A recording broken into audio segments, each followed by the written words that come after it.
Le professeur d'éducation physique suspendu exerçait ici au collège André Récipon d'Orgères. Il avait été condamné en 2006 pour la détention d'une image pornographique d'un mineur.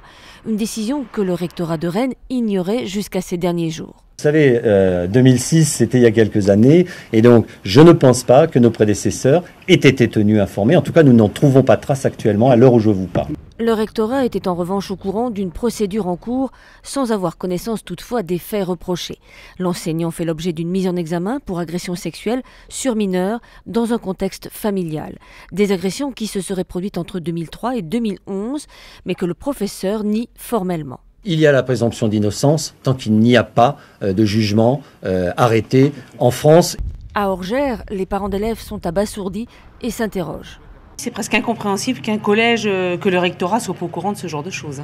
Pourquoi les directeurs d'école ne sont pas au courant des gens qui sont malades comme ça ? La toute récente circulaire du 11 mars dernier devrait permettre d'éviter à l'avenir ce genre de dysfonctionnement.